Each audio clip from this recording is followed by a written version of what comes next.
Magandang umaga mga kapatid. Bago po magsimula ang communion service natin ngayong umaga, narito po ang ating mga announcements. Inaanyayahan po namin ang lahat na manatili online mamaya pagkatapos ng 10:30 a.m. service. Meron po tayong special online retirement tribute upang magbigay puri sa ating Panginoon sa 35 years of service ng ating minamahal na Senior Pastor, Pastor Rizal Asuncion. See you later po mga kapatid. Ang susunod na Wednesday prayer service ay para sa ating mga kapatiran sa Parañaque, ang Cluster 1. Ito rin ang pagkakataon para ipagdasal ang ating mga pamilya at mga concerns ng simbahan. Huwag pong kalimutan, 8 p.m. sa February 10 via Zoom. 7:30 pa lang po ay bukas lang ating room para makapag-fellowship pa po tayo. Ang Cluster 1 at ang iba pa nating mga clusters ay may doctrinal classes and fellowships na open sa lahat. Makikita nyo din dito ang mga weekly activities ng mga iba't iba nating mga ministries at encourage po ang lahat na sumali dahil makakatulong po ang mga matututunan natin doon sa ating spiritual growth. Contact nyo lamang po ang ating mga pastors para sa mga detalye. Babalik na po ang fellowship ng Women of Bread sa February 13, Sabado, 3 p.m. Ang title ng fellowship ay Mental Wellness in the Midst of These Challenging Times. At ang speaker natin ay si Sister Sampi Adapon at the Asian Hospital and Medical Center. Via Zoom ang fellowship natin at open po ito sa lahat. For details on how to join, please contact our ministry lead, Sister Winnie Dumlao or Pastor Vic Sanjuan. Nagpapasalamat po kami sa Panginoon para sa lahat ng sumali sa webinar ng MKB noong January 22. Sa February 20 po ay meron naman po tayong isa pang webinar na sponsored din ng ating Young Professional Ministry or YPro. Ang title ng webinar ay Legal Matters in Action.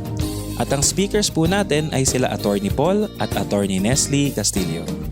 Kung may legal questions po kayo, maaari nyo po ipadala sa email addresses ng YPro or MKB na makikita sa screen para po ito mabasa din sa ating webinar. Take note po February 20, 7 p.m. Para po sa mga sumali sa home-based Sunday School program natin, maraming salamat po sa mga magulang at volunteers na tumulong para sa program na ito. Bilang pasasalamat, meron po tayong fellowship na open para sa lahat ng students at magulang na sumali. Gaganapin ito sa Friday, March 5, 4 p.m. via Zoom. Tawagan lang ang teen score si Sister Cecil Mando Arisgado at Sister Daisy Miguel para makasali kayo sa fellowship. Sa Zoom ang ating fellowship at mapapanood din sa Teens Facebook group page. Para sa mga nag-register para sa Mint for Teens, huwag ninyong kalimutan i-contact ang inyong mga teachers para sa mga online lessons. Reminder din po sa ating mga magulang, paki-encourage po yung mga anak ninyo na sumali sa mga lessons nila. Ang Bread from Heaven Christian Fellowship ay tumutulong pa din po para sa ating mga kapatid na kailangan ng essential na gamit. Tumatanggap pa rin po tayo ng mga donasyon lalo na sa mga toothbrush, toothpaste, bath soap, shampoo, alcohol or hand sanitizer, face masks, and face shields. Pwede rin kayo sumulat ng verse or words of encouragement para sa kanila. Kontakin nyo lamang po ang church staff and our church administrator, Dr. Cora Santiago, para ma-coordinate ang inyong mga donations. Ang lahat po ng ito ay makikita ninyo sa Bread from Heaven Christian Fellowship Facebook page at sa ating Bread from Heaven website.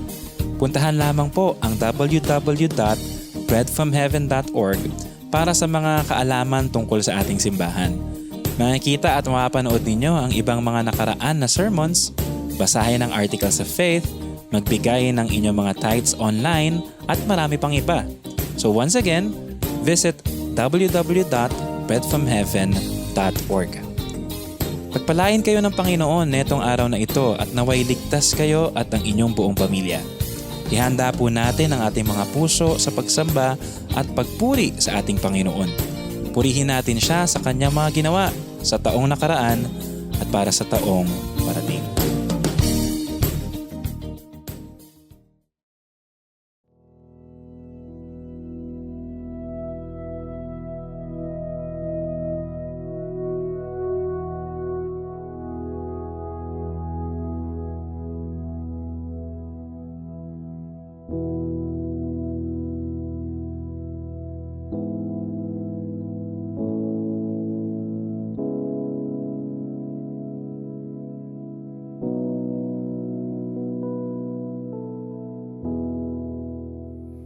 Isang maganda at mapagpalang umaga po sa ating lahat, mga kapatid. Isang umaga na naman po ng ating pagsamba at pagbibigay papuri sa ating Panginoon. Buksan po natin ang ating mga Biblia sa libro ng mga kronika. 1 Chronicles chapter 16. Basahin po natin from verse 7 hanggang verse 10. 1 Chronicles chapter 16, verse 7 up to verse 10. Nang araw na iyon, iniatas ni David kay Asaph at sa mga kasama nito ang tungkol sa pag-awit ng pasasalamat kay Yahweh. Pagpasalamat kay Yahweh, tumawag sa kanyang pangalan. Ang lahat ng gawa niya sa lahat ay ipaalam. Umawit ng pagpupuri at siya ay parangalan. Ang kahangahangang gaway ibalita kahit saan. Dapat kayong magalak sapagkat kayo'y kanyang bayan. Ang lahat ng sumasamba sa kanya ay magdiwang. Ito pang binasa natin ay awit ng papuri na sinulat po ni Haring David. Tayo po ay may iba-iba na ways na ating pagbibigay pagsamba at papuri sa ating Panginoon.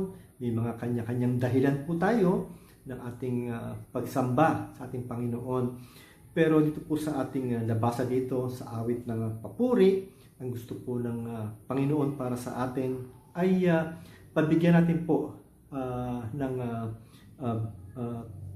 tunay na pasasalamat ang ating Panginoon sa pamamagitan ng pagpapahayag sa buong mundo ng kanyang kadakilaan at pagpapasalamat sa kanyang kabutihan para sa atin.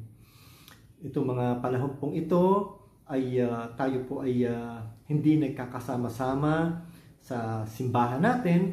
Hindi po tayo nagkakatipon-tipon physically, pero praise the Lord po. Kasi po kahit dito po sa ating mga gadgets, dito po sa ating mga cellphone, ay nakikita-kita po tayo at tayo po ay sama-samang nakapagsamba at nakakapagbigay papuri sa ating Panginoon, sa ating sama-samang pag-awit at panalangin sa ating Panginoon.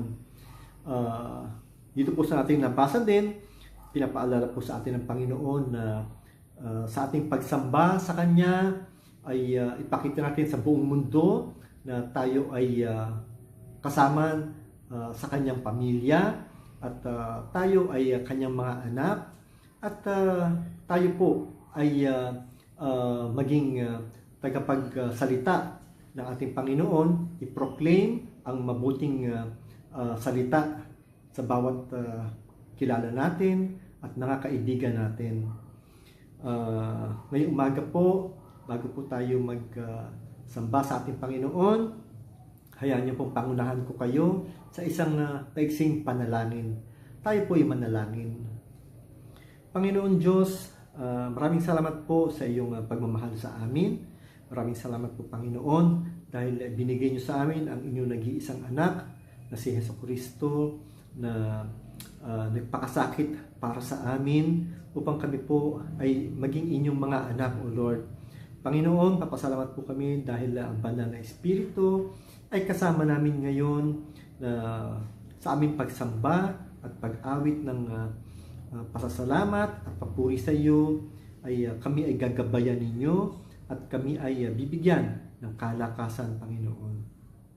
Panginoon, buksan niyo po ang puso namin na lahat ng madidinig po namin sa inyo ngayong umaga, ang inyong salita ay titimo sa mga puso namin at magbubunga, Panginoon, para sa iyong ikalulugod para sa amin, Lord. Lord, dalangin po namin ang inyong anointing para sa aming pastor na gagamitin ninyo upang ipahayag ang magandang balita para sa amin. Lord, hayaan niyo pong mabigkas ng may kalakasan ang inyong mga salita at ang salita niyo, Panginoon, ay magkakaroon, Panginoon, ng bunga sa aming mga puso, Lord. Lord, dalangin din po namin, Panginoon, ang inyong pagbasbas ng kalakasan para sa aming praise and worship team na pangungunahan kami upang ikaw ay aming awitan ng papuri at pasasalamat, Panginoon. Salamat po sa umagang ito na kami po ay sama-sama na sasamba sa iyo at kakanta na aming pasasalamat at papuri sa iyo.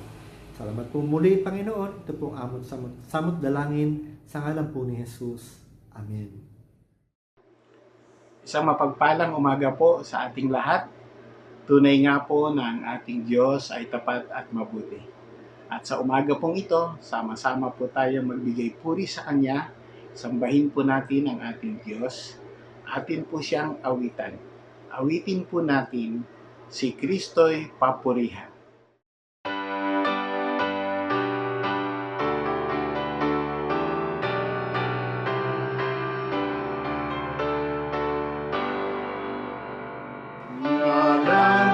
Jesus, papurihan ating walhatiin. Siya ang hari ng bawat nilalang at Panginoon natin. Siya ang hari ng bawat nilalang, Diyos at Panginoon natin. Si Kristo na manunubos ating walhatiin. Sa trono niya tayo ay dumulog at siya'y ating purihin. Sa trono niya tayo ay dumulog at siya'y ating purihin. Bawat bansa lipiwika kay Kristo'y may pugay. Sa paanan niya'y magpatira pa taot mga anghel man. Sa paanan niya'y magpatira pa tao at mga anghel man. At pag tayo ay sumapit sa langit na bayan, magpupuri tayo walang patid sa Diyos magpakailanman. Magpupuri tayo walang patid sa Diyos magpakailanman.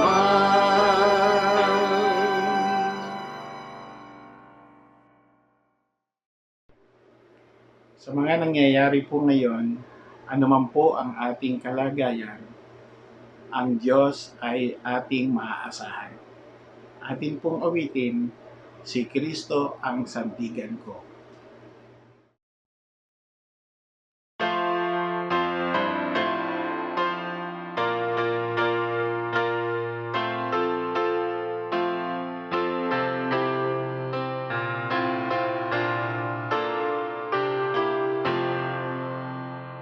Ang aking pag-asa'y lubos na nakasali kay Jesus, at ang dugo niyang dumanak sa aking salay panghugas. Si Kristo ang sandigan ko, siya ang matibay kong bato at kanlungan pag may bagyo.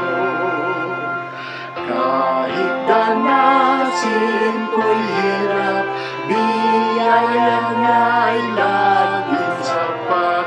Pag dumagsa ang pagsubok, ang tatawag ay si Jesus. Si Kristo ang sandigan ko, siya ang matibay kong bato at kanlungan pag may bagyo. Kung puso ko'y nalulumbay, siya ang aking kaaliwan. At pag ako'y manlulumo, pangako niya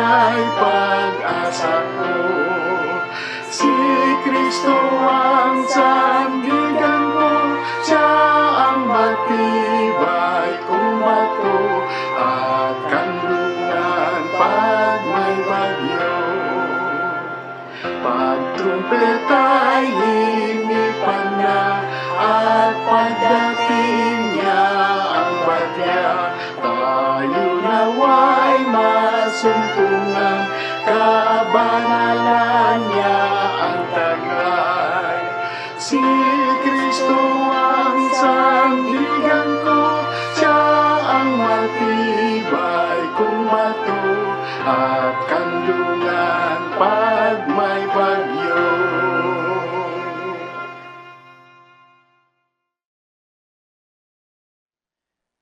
Isang mapagpalang araw ng Panginoon sa bawat isa sa atin. Muli isang pagkakataon na binigay sa atin upang tayo magsama-sama at sambahin siya sa Espiritu at sa katotohanan.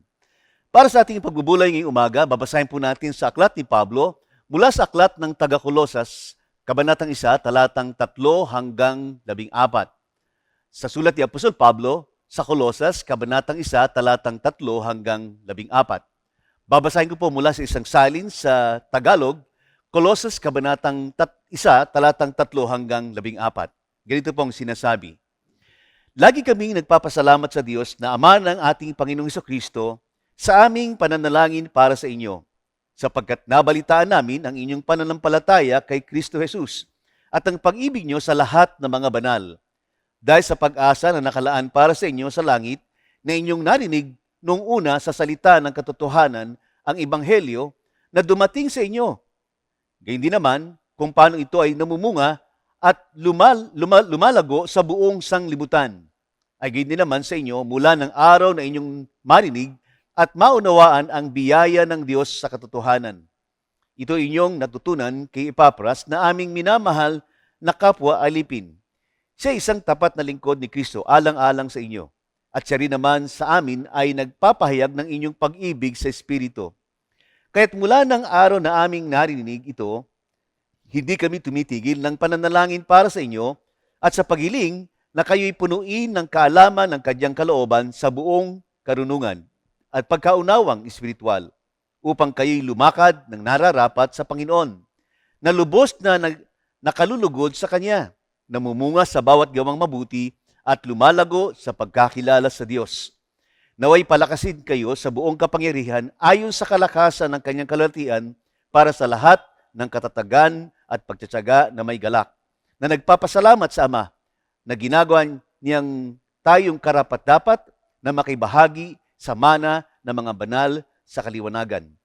Ililigtas niya tayo sa kapangyarihan ng kadiliman at inilipat tayo sa kaharian ng kanyang minamahal na anak, na sa kanya ay meron tayong katubusan na siyang kapatawaran ng mga kasalanan.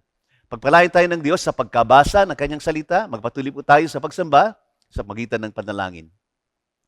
Manaming Diyos, kami po'y nagpapasalamat sa pagkakataong ito at patuloy na kumikilala ng iyong pakikisama sa aming kalagitnaan. Tinatas ka namin, Panginoon, at maluwalhati ka sa aming mga buhay na maging sa mga pagkakataong ito na kami ay nagpapatuloy sa ganitong kalagayan. Hiniling po namin, Panginoon, saan mang lugar kami naroon, ay gawin mo pong iisa ang aming kaisipan at patuloy na nararanasan namin ang presensya mo sa aming mga buhay sa kanya-kanyang mga kinalalagyan, tahanan o saan mang lugar. Salamat, Panginoon, sapagkat kami ay magpapatuloy at nagpapatuloy sa mga gawain ganito. At ang dalayan po namin, Panginoon, pagpalain mo po ang pagsisikap namin na patuloy na gawin ang kalooban mo at ang mga bagay na ito na nakalulugod sa inyo.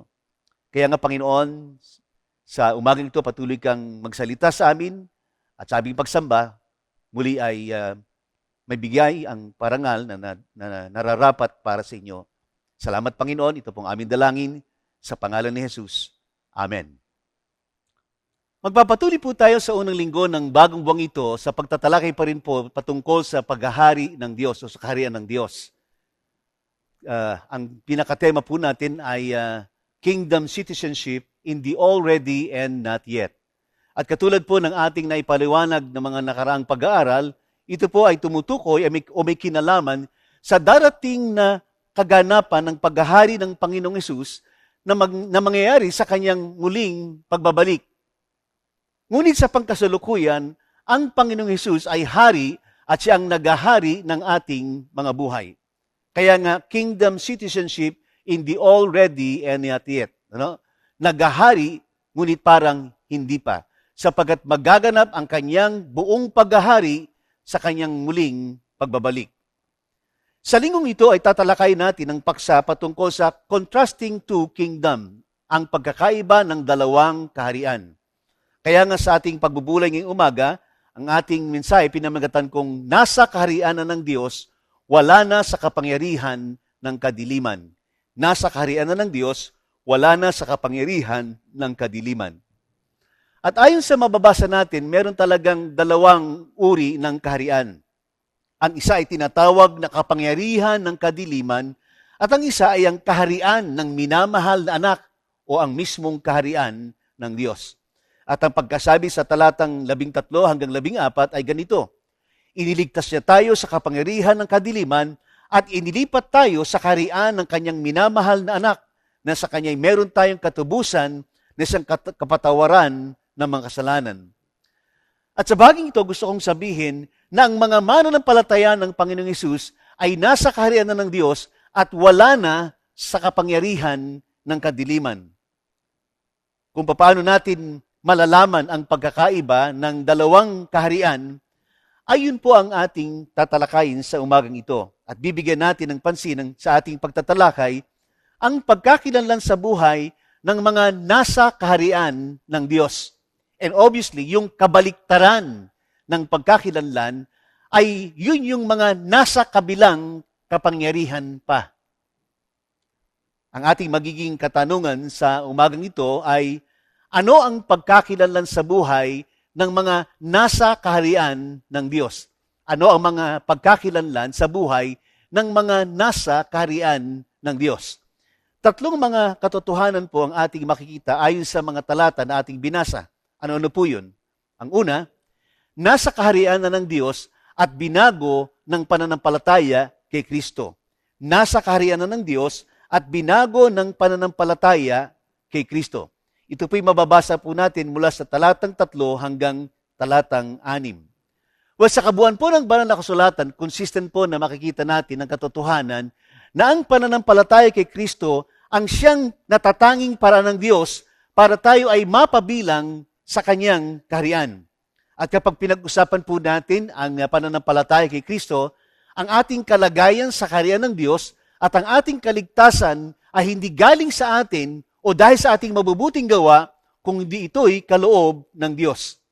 At maliwanag din naman sa bibig ng Panginoong Hesus ay kanyang sinabi, sapagkat walang makaparoroon sa Ama, liban sa pamamagitan ko.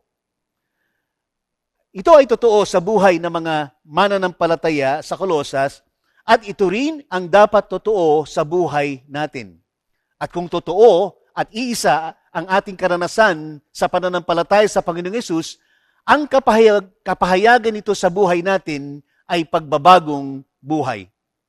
At ganyan nga ang makikita natin sa buhay ng mga mananampalataya sa Kolosas. Well, paano natin nalaman na dahil sa kanilang pananampalataya ay nabago ang kanilang buhay? Ang maliwanag na sinabi ni Apostol Pablo sa talatang 4, sapagkat nabalitaan namin ang inyong pananampalataya kay Kristo Jesus. Well, kung maalala nyo, hindi talaga nagkita ang mga mananampalataya sa Kolosas at si Apostol Pablo. Dahil bukod sa magkahiwalay sila ng lugar, ay nakakulong noon si Apostol Pablo sa Pilipos, dahilan na rin sa pangangaral ng Ebanghelyo.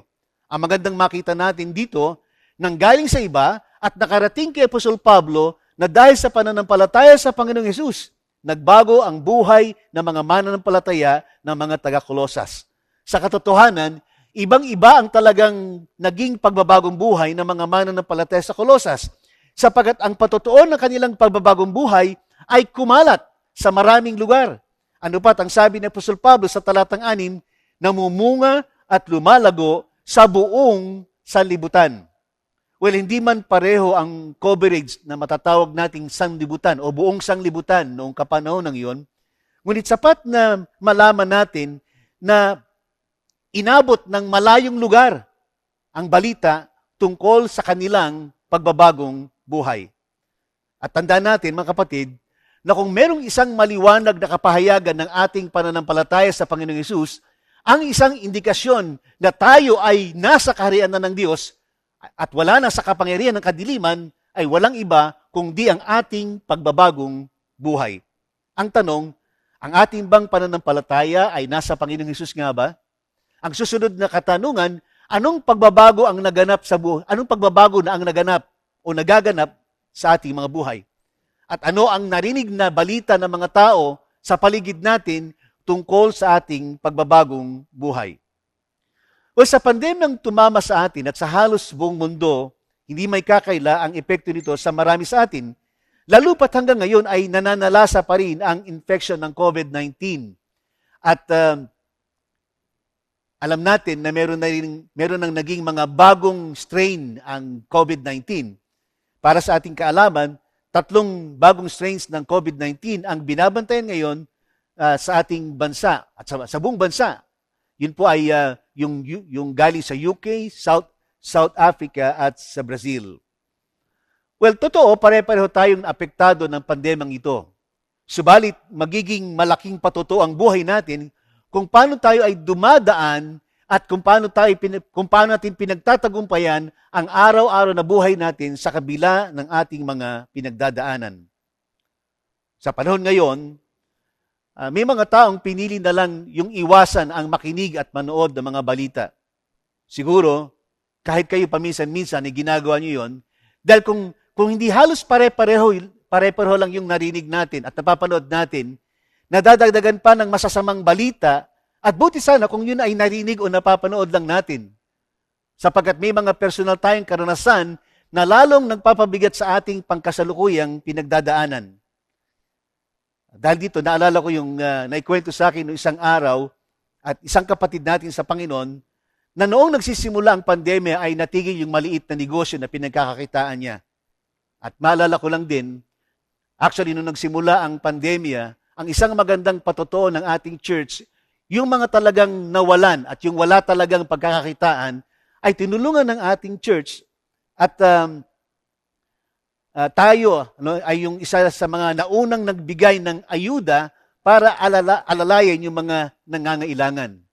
Well, ibahagi ko ito sapagkat itong ikinukwento ko ay isa dun sa mga natulungan ng church. Kaya naman yung tulong na binigay sa kanya ay ginamit niya para makapagsimula uli ng mapagkakakitaan. Ang maganda nun ay nakakuha siya ng isang karinderya na papasahan niya ng kanyang produkto. At kahit papaano ay kumikita siya kahit malit lang. Well, ang plano niya sana ay bumili ng freezer para medyo lumaki-laki yung kita niya. At yung maliit na kinikita niya, yung malaking bahagi nun ay itinatabi niya para sa pambili niya ng kanyang, para makabili siya ng freezer. Hanggang sa dumating yung panahon na makaipon siya ng pera at handa na siyang makabili ng freezer. Pero nung araw na dala niya yung pera at nagpunta siya sa karinderya na kanyang dinadalhan ng kanyang produkto, inilipag niya yung kanyang bag at sa isang iglap ay nawala yung matagal niyang inipon na pera. Well, hindi ba masaklap na kwento yon? Siguro kahit nga balita lang yan, kahit tayo ay maapektuhan din, kahit papano, sa ganyang masamang balita. Well, doon nga sa balita nung isang araw, isang matanda naman, isang matandang babae, magbabayad ng kanyang kuryente, biruin nyo na siya ay binudol-budol. At dikotsi pa ang mga nambudol-budol sa kanya. Kaya nga sa totoo lang, ang mga tao ngayon ay naghahanap ng magandang balita. At kahit papano, sana nga, tayo yung magandang balita. No? Tayo yung magandang balita. At maaaring totoo, yung mga taong nakapaligid sa atin ay umaasa ng magandang balita tungkol sa pagbabago ng ating mga buhay. Ang tanong uli, anong narinig ng mga tao sa paligid natin? Yamang tayo ay may pananampalataya sa Panginoon. Ano ang magandang balitang narinig ng mga tao sa paligid natin tungkol sa ating pagbabagong buhay kay Kristo? Gawin natin na tayo ay maging mabuting balita para sa iba. Sapagkat nasa kaharian na ng Diyos at binago ng pananampalataya kay Kristo. Ay kalawang katotohanan patungkol sa pagkakinanlan ng mga nasa kaharian ng Diyos, nasa kaharian ng Diyos at lumalago sa kaalaman ng kanyang kalooban. Nasa kaharian na ng Diyos at lumalago sa kaalaman ng kanyang kalooban. Ito po yung makikita po natin mula sa talatang 7 hanggang talatang 9. Well, naunawaan ng mga mananampalataya sa Colosas na simula pa lang ng kanilang pananampalataya yung kanilang pagbabagong buhay. At ang pananampalataya kay Kristo ay buhay na kailangan nilang alagaan sa pamamagitan ng paglago at pag-unawa sa kalooban ng Diyos. Kaya naman, sila'y naging masugid na tagasunod at mag-aaral ng salita ng Diyos sa ilalim ng pagtuturo ni Epapras at binanggit ito ni Apostol Pablo doon po sa talatang 7. At lalo pa nga niyang hinimok ang mga mananampalataya na lumago. Kaya naman ang kanyang panalangin sa kanila ay yung sila ay punuin ng kaalaman ng kanyang kalooban sa buong karunungan at pagkaunawang espiritual. At ang panalangin ito ni Apostol Pablo para sa mga mananampalataya sa Colosas ay binigyang diin niya sa kanila sa mga susunod na kabanata na sinabi niya doon sa Colossians chapter 2, particularly doon sa talatang 6 at 7. Colossus chapter 2 verses 6 to 7. Ang sabi niya sa bahaging ito, kaya't kung paanong tinanggap ninyo si Kristo Jesus na Panginoon, ay lumakad kayong gayon sa Kanya na nakaugat at nakatayo sa Kanya at matibay sa pananampalataya gaya ng itinuro sa inyo na sumasagana sa pasasalamat. Kaya kung gaano kahalaga para sa mga mananampalataya sa Colosas na lumago sa pananampalataya ay gayon din para sa atin. At tulad nila, totoo, wala na tayo sa kapangyarihan ng kadiliman, tayo ay kabilang na sa kaharian ng Diyos at pinaghaharian tayo ngayon, walang iba ng ating Panginoong Jesus. Kaya nga dapat paglaanan natin ng panahon ang lumago sa kaalaman ng kanyang kalooban. At siguro naman, sa hinaba-haba na rin ng pakikinig natin sa salita ng Diyos, nagiging pamilyar na rin tayo kung ano ang kalooban ng Diyos para sa atin. Ganun pa man, ang realidad na rin ang nagsasabi na nagpapatuloy yung ating struggle, yung ating pakipaglaban sa buhay, lalo na sa mga may kinalaman sa ating lumang pagkatao. Ibig lang sabihin, hindi po overnight ang pagbabagong nagaganap sa ating buhay. Kaya naman, may mga pagkakataon na sumasablay pa rin tayo sa ating pagsunod sa kalooban ng Diyos. Kaya nga ang kailangang mangyari ay yung tayo ay patuloy na lumago sa kaalaman ng kanyang kalooban. Sapagkat habang nagiging maliwanag sa atin ang kalooban ng Diyos, lalo namang nababago at nababagay ang buhay natin sa kaharian ng Diyos. Naalala ko sa isang discussion namin sa Bible study patungkol sa issue ng pagbabago sa buhay natin, napag-usapan namin yung term na ginamit ni Apostol Pablo na ang salita ay about putting off the new self. Putting off the new self. No? At ito ay merong parehong konsepto na sinabi ni Apostol Pablo sa aklat ng Epeso at dito rin sa aklat ng Colosas. At mababasa po natin sa Ephesians chapter 4 verse 24 ang ganito. And put on the new self which is in the likeness of God has been created in righteousness and holiness and truth. At yun namang mababasa natin sa Colosas ay nandun sa chapter 3 verse 10.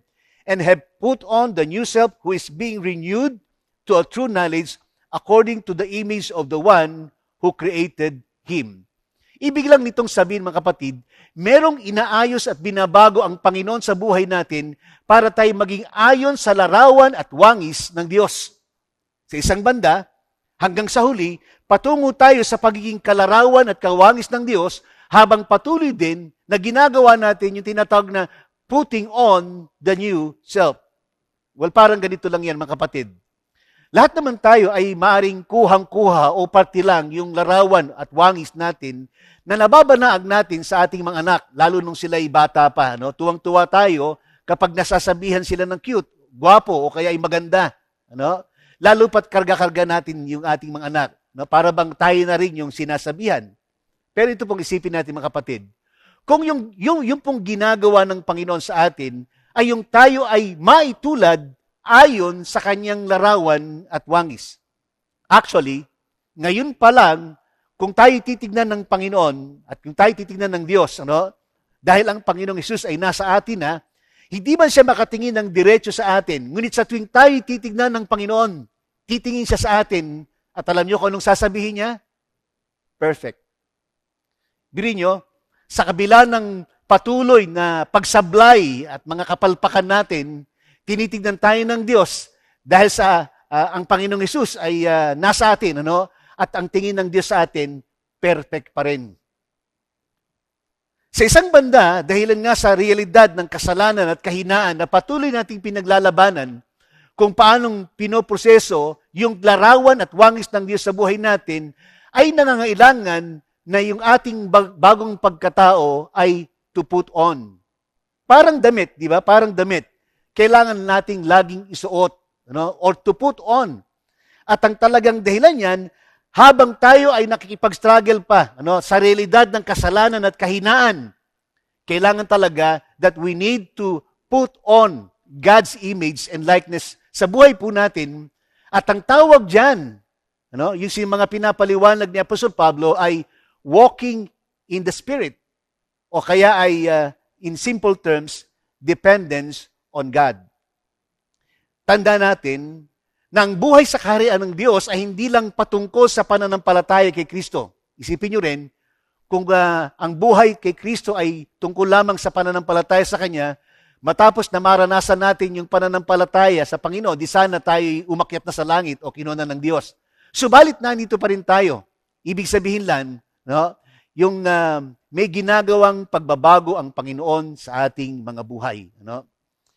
Kaya nga, habang pinoproseso pa ang buhay natin sa mga kasalanan at kahinaang inaayos ng Panginoon sa buhay natin, ang kailangan ay yung tayo lumago sa kaalaman ng Kanyang kalooban. Ng isang kapahayagan dito sa ating buhay ay yung pagdidepende natin sa Panginoon araw-araw.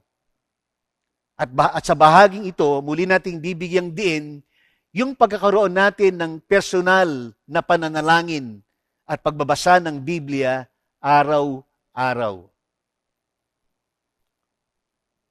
Well, sa panahon ito na hindi pa talaga pwede yung madalas na face-to-face contact, samantalahin po natin ang mga pagkakataon na hindi natin kailangang magpagod sa biyahe at maipit sa mga nakakainis na traffic para lamang dumalo sa mga pagtitipon, pag-aaral ng Biblia at sa pagsamba. Ang kailangan lang ay magbigay tayo ng tamang panahon para sa Panginoon. Sapagkat habang ginagawa natin ang mga ito, lalo tayong nadidiligan ng salita ng Diyos at lumalago sa kaalaman ng Kanyang kalooban. Sapagkat tayo nasa kaharian na ng Diyos at lumalago sa kaalaman ng Kanyang kalooban. Ang ikatlong katotohanan patungkol sa pagkakilanlan ng mga taong nasa kaharian ng Diyos. Nasa kaharian ng Diyos o nasa kaharian na ng Diyos at lumalago sa paglakad na nakalulugod sa Diyos. Nasa kaharian na ng Diyos at lumalago sa paglakad na nakalulugod sa Diyos. Ito yung makikita po natin mula talatang 10 hanggang talatang 12. Well, pansinin po nyo ang talatang 12 kung saan binigyan din ni Apostol Pablo ang pakikibahagi ng mga mananampalataya sa sinasabing mana ng mga banal sa kaliwanagan. At sa ibang salin po, kung ikukumpara po natin ang huling bahagi ng talatang 12, ay ganito po ang pagkakasalin, mga banal sa kaharian ng kaliwanagan. Well, sa pagkakataon ito, naakma ang ganong pagkakasalin sapagkat ang sinasabi nito patungkol sa lahat ng mga sumasampalataya sa Panginoong Hesus, ang bawat isa ay banal at nabibilang ngayon sa kaharian ng Diyos, wala na sa kapangyarihan ng kadiliman. Totoo sa kanila noon at totoo sa atin ngayon. Kaya nga ito tayo ngayon, banal at nabibilang sa kaharian ng Diyos, wala na sa kapangyarihan ng kadiliman. Kaya naman ang patuloy nating paglago sa pananampalataya ay yung matutunan natin kung paanong tayo ay dapat lumakad ng nakalulugod sa Panginoon. At ito yung buhay na naakma sa pagiging banal at kabilang sa kaharian ng Diyos. Well, parang yung mga anak natin, nung sanggol pa sila at nagsisimula pa lang silang matutong maglakad. Babagsak, tatayo, tapos gagapang, tatayo uli at maglalakad. Naalala ko, meron akong nakitang post, isang video, isa sa mga quarantine babies natin. Dahil nagsisimula pa lang matutong maglakad, ay sinanay na rin siyang gumapang paakyat ng hagdanan. Well, later on, alam natin, yung mga anak natin, makikita na lang natin yung lakad natin, yun din ang halos magiging paraan ng paglakad ng mga anak natin. Ika nga ay sinusundan nila yung lakad natin. At sa katotohanan, kahit sa maraming bahagi ng buhay natin, ay sinusundan nila yung lakad natin. Kaya nga yung ilang mga anak, pati yung line or nature ng work ng kanilang magulang ay halos katulad nila.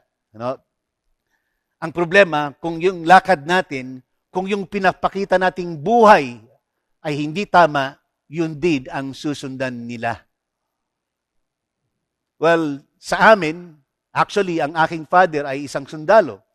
Kaya, yung dalawa pa sa kanyang mga kapatid ay sundalo. Kaya naman, later on, yung dalawa sa aking mga kapatid ay nagsundalo din. At ako po ay muntik na magsundalo, pero parang ganun na rin. Dahil ako ngayon ay sundalo na ng Panginoon.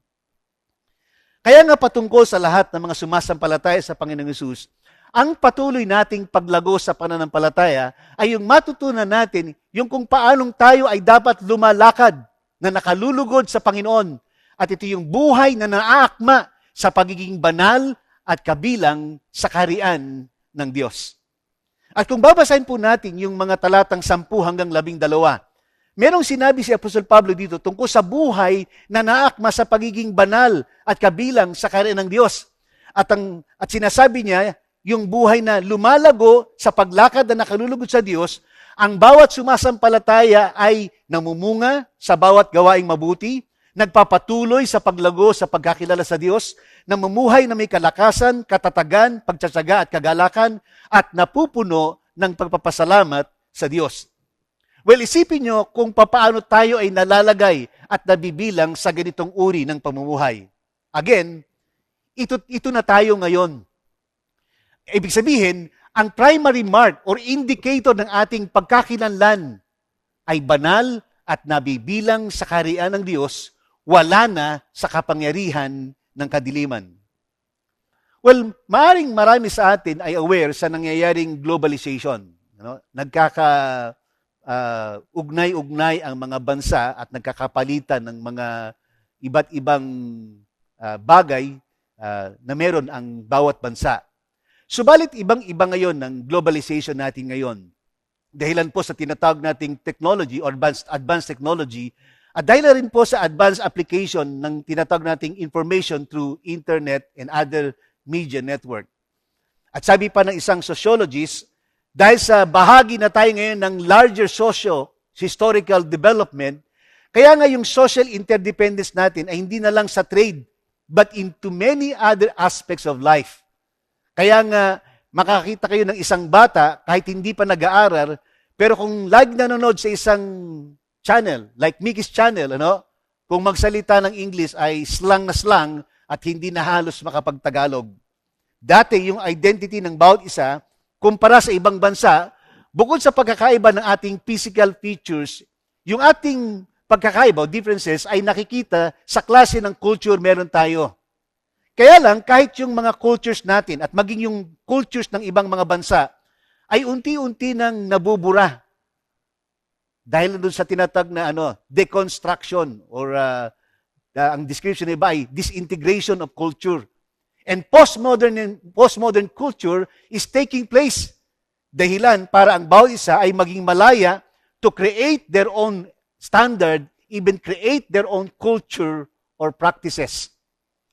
At ang isang indication po nito, ang sabi ng isang article na kinabasa, ay makikita natin sa tinatawag na shift from guided truth to being guided by desires. Para sa mga postmodern culture, hindi na mahalaga kung ano yung katotohanan o kung ano yung standard. Ang mahalaga, ginagawa mo yung gusto mo. Well, sino ngayon ang magsasabi kung yung gusto mo ay yun yung tama o mali? At yan po ang isang malaking challenge ngayon sa Christianity. Dahil kung hindi po tayo mag-iingat, ay makakita po tayo ng culture of wickedness na itinatago sa mukha ng advancement ng technology and social development. At huwag po tayo mabibigla kung itong culture of wickedness ay pinapasok ang mga churches at kahit ang mga tahanang Kristiyano. Lalo na kung may mga tao no, claiming to be Christians pero sumusunod sa ibang standard or authority other than the Bible, huwag nating payagan. Kaya nga kung susundan po natin yung mga nabanggit natin kanina at magkakaroon po tayo ng checklist, masasabi ba natin na yung buhay natin ay naakma sa pagiging banal at kabilang sa kaharian ng Diyos? Yung buhay ba natin ay lumalago sa paglakad na nakalulugod sa Diyos? At dahil doon, nangyayari na namumunga sa bawat gawaing mabuti, nagpapatuloy sa paglago sa pagkakilala sa Diyos, namumuhay na may kalakasan, katatagan, pagtsatsaga at kagalakan, at napupuno ng pagpapasalamat sa Diyos. Ang simpleng tanong mga kapatid, paanong tayo ay lumalakad na nakalulugod sa Diyos? Sapagkat tayo nasa kaharian ng Diyos at lumalago sa paglakad na nakalulugod sa Diyos. Ano po yung ating natutunan? Tatlong mahalagang katotohanan.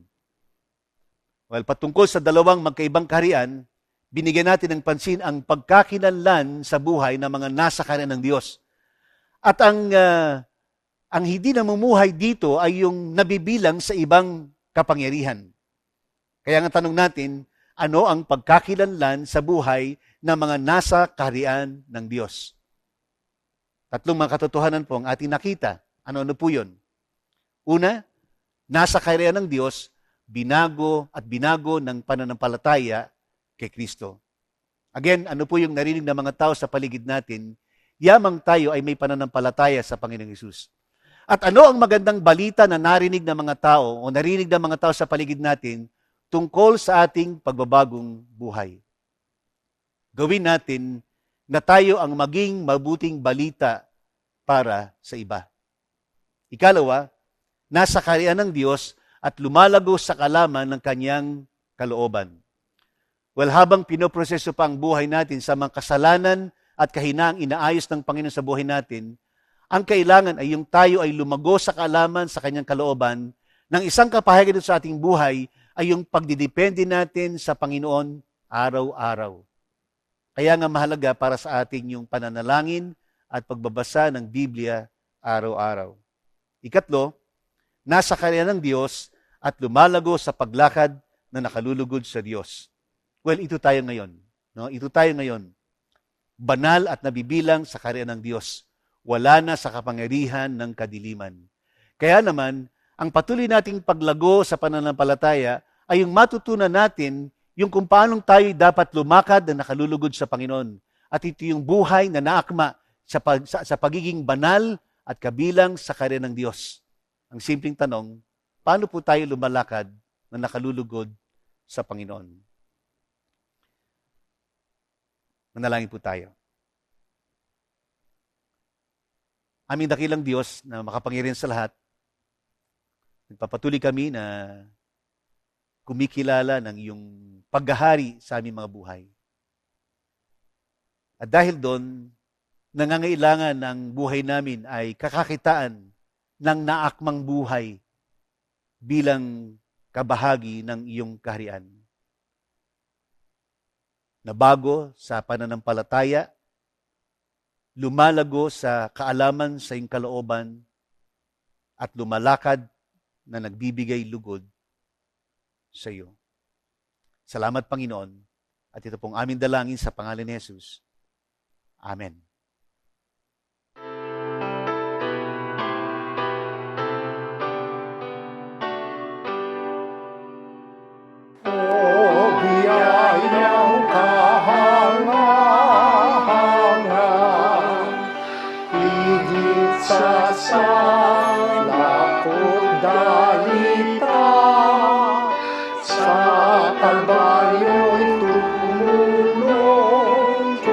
Sa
Itong biyayang panliligtas,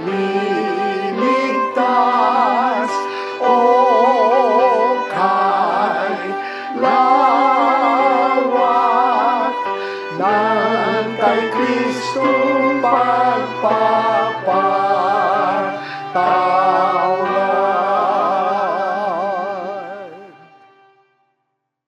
Sa pagtugon po natin bilang pakikinig at pagsunod sa Panginoon, gawin po natin ang ating pag-aalaala sa banal na hapunan na isang pagkakataon ng pakikiayon natin sa kagustuhan ng Panginoon kung paano tayo ay aakma sa pagiging banal at kabilang sa kaharian ng Diyos, wala na sa kaharian ng kadiliman. Itong sinabi ni Apostol Pablo mula sa aklat ng unang Korinto, kabanatang 11, patungkol sa banal na hapunan.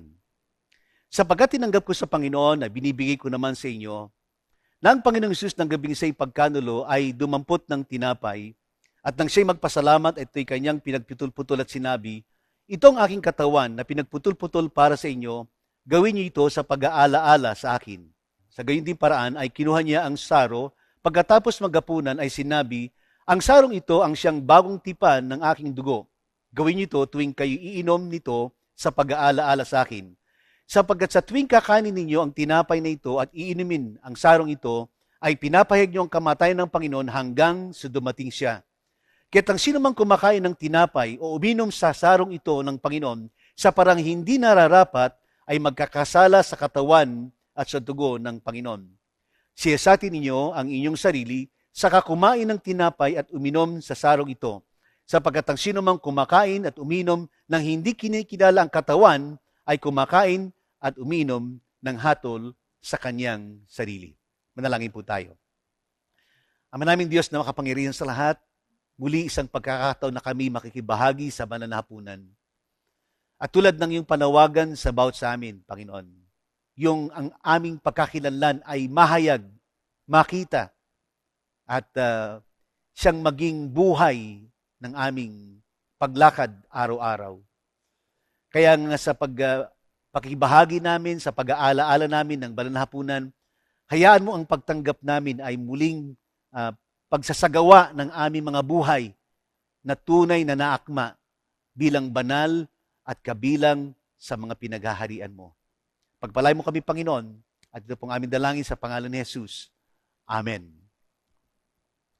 Nang gabing yon, ang Panginoon ay pagkanulo, siya'y dumampot ng tinapay, pinagpira-piraso ito, at sinabi, ito ang aking katawan na nagkaputol-putol dahil sa inyo, gawin ninyo sa pag-aalaala sa akin. Gayun din naman, matapos maghapunan, ay hinawakan niyang saro at sinabi, ang sarong ito ang bagong tipan na pinagtitibay na aking dugo, inumin ninyo sa pag-aalaala sa akin. Gawin natin ang pag-aalaala sa ginawa ng Panginoon para sa atin, kanin natin ang tinapay at inumin ang saro.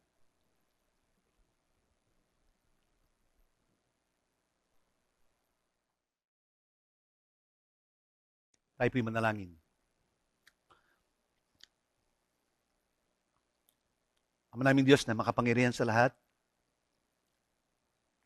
bagamat simbolo ang aming naging pag-aalaala, subalit simbolo na ikaw mismo ang nagsagawa upang kami mismo ang siyang magsagawa kung paano ang buhay namin maayon sa buhay mo. Salamat, Panginoon, sa paalaala ng iyong ginawa sa amin. Kung kahit kami ngayon ay may pagkakataong mabuhay, kaya nga ang buhay namin ay gawin naming patuloy na ialay sa iyo, na nagbigay ng buhay, nag-alin ng buhay, nagmahal at nag-alin ng buhay para sa amin. Salamat, Panginoon. Ito pong aming dalangin sa pangalan ni Jesus. Amen. Magandang umaga po. Tayo po ay nagpapasalamat muli sa Panginoon na pinahintulutan niya tayo na makinig at matuto sa kanyang banal na salita.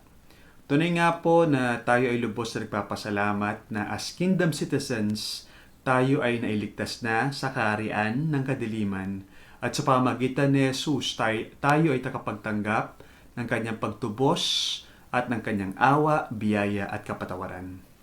Bilang pasasalamat sa ating Diyos Ama, muli po tayong inaanyayahan na siya ay purihin sa pamagitan ng ating tithes and offerings. Ang mga detalye po ng ating bank accounts, ng GCash, ng Paymaya ay nakapaskil po ngayon sa ating screen. At once again, feel free po na makipag-communicate sa ating mga church staff sa inyong mga concerns at katanungan. Pagdasal po natin ang ating tithes at offerings. Diyos Ama na aming nakapagligtas, pinapaiwatig po namin ang aming pasasalamat sa inyong banal na gawa. Kami po ay naturing nyo na parte ng inyong ng kaharian, hindi dahil sa aming kaagawan at hindi dahil sa ano pang pwede naming magawa, kundi kami ay naituring inyong kingdom citizens dahil lamang sa inyong grasya at pagkamahal sa amin. Nagpapasalamat kami na dahil sa inyong anak na si Hesukristo, kami ay tinuring na ligtas na sa kapangyarihan at kaparusahan ng kasalanan, at kami ay tinuturing niyong karapat-dapat sa inyong kaharian. Panginoon, alam namin na walang kahit anong halaga na ikapapantay sa inyong mga ginawa. Gayunpaman kami po ay naghahandog sa inyo ng aming tithes and offerings dahil, Lord, sa kagalakan na hango sa inyong walang patid na pag-ibig sa amin. Naway linisin niyo po ang aming puso't isipan sa aming paghahandog, at naway kayo po ay maluwalhati sa paggamit ng inyong iglesia sa mga ito. Inaalay po namin ito sa pangalan ni Jesus. Amen.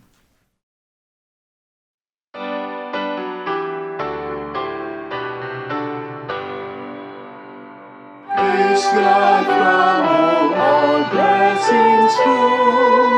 Praise Him, all creatures here below.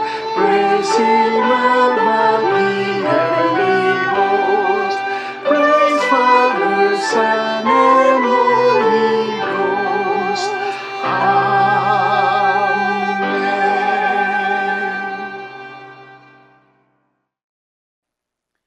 Magpatuloy po tayo sa pagsamba sa Panginoon sa pamamagitan ng panalangin. Samahan po niyo ako sa panalangin. Ang maraming Diyos na makapangyarihan sa lahat, kami po'y nagpapasalamat sa pagkakataon na muli kang sambahin sa Espiritu at sa katotohanan. Kami po ay nagpapakumbaba muli sa iyong patuloy na ginagawa sa aming mga buhay. Nagpapatuloy kami sa kabila ng mga nangyayari sa aming kapaligiran. At kami din naman ay patuloy na kumikilala sa iyong ginagawa sa aming mga buhay. Ano pat, nandito kami at muli ay iniaalay muli ang aming mga buhay sa inyo. Kinikilala na wala kami magagawa liban sa iyong pagkilos sa aming mga buhay. Panginoon, salamat sa mga kung paanong naranasan namin ang iyong mga gawa sa nakarang linggong ito, sa pagtugon mo sa aming mga panalangin. Salamat, Panginoon, sa mga karanasan ng pagkilos mo sa bawat araw na lumilipas. Salamat po sa mga kaarawan na iyong dinagdag sa mga kapatid namin, maging sa mga anibersaryo. Salamat dahil hindi ka patapos sa amin at patuloy yung ginagawa mong pagbabago sa amin. Kaya nga, Panginoon, patuloy po kaming nag-aalay ng aming mga buhay. Panginoon, haharap kami sa isang bagong linggo, sa mga bagong hamon. Kaya nga tulungan mo kami na hindi lamang magagawa namin yung kung ano yung makabubuti para sa amin, kundi gagawin namin kung ano yung makalulugod para sa iyo. At pangunahin lagi sa amin ay yung sundin ang iyong kalooban. Sa kalagayan ng aming paligid, sa kalagayan ng aming lugar, ng aming bansa, at maging ng buong mundo, nangailangan, Panginoon, na sa buhay namin ay makita, mahayag, walang iba kundi ang kalalatian mo sa amin at sa pagitan ng buhay namin ito. Kaya nga sa anumang kalagayan, sa kahirapan, sa kaginhawahan, at sa anumang kalagayan sa buhay, tulungan mo na ang aming buhay sa anumang kaparaanan kami nagiging pagpapala sa iba. Kaya naman, Panginoon, sa aming paghiwa-hiwalay, sa pagtatapos ng pagsambang ito, sa magitan ng mga salitang ito, hindi lamang tatanggap kami ng pagpapala, kundi gagawin mo ng buhay namin ay maging pagpapala para sa iba. Kaya naman, dinideklara kong yung salita sa bawat isa at tanggapin ng bawat isa sa atin ang mga salitang ito. Na sa Kanya na makagagawa na higit kaysa lahat ng maaari nating isipin at tilingin sa mamamagitan ng Kanyang kapangyarihang naghahari at sumasa atin. Siya na siyang dakilang pastol at siya na makapag-iingat sa atin upang hindi tayo magkasala. Pagpalain tayo ng Diyos at ingatan tayo. Paliwanagin mo ng Panginoon ang Kanyang mukha sa atin at patuloy niyang paliwanagin ang Kanyang mukha sa bawat isa sa atin. At bigyan tayo ng kalakasan, bigyan tayo ng pagtatagumpay araw-araw. At ang buhay natin ay maging pagpapala para sa iba. At sa Kanya na makagagawa na higit kaysa lahat ng maaari nating isipin at hilingin, sa magitan ng Kanyang kapangyarihang nasa atin, pagpalain kayo ng lahat ng mabuti at ganap sa pangalan ng Ama, ng Anak, at ng Espiritu Santo. Amen. Puso ko'y nalulumbay, siya ang aking kaaliwan. At pag ako'y manlulumo, pangako niya'y pag-asa ko. Si Kristo ang sandigan ko, siya ang matibay kong bato, at kanlungan pag may bagyo. Pag trumpeta'y linipan na, at pagdating niya ang bagya, tayo nawa'y masumpungan, kabanalan niya ang taglay. Si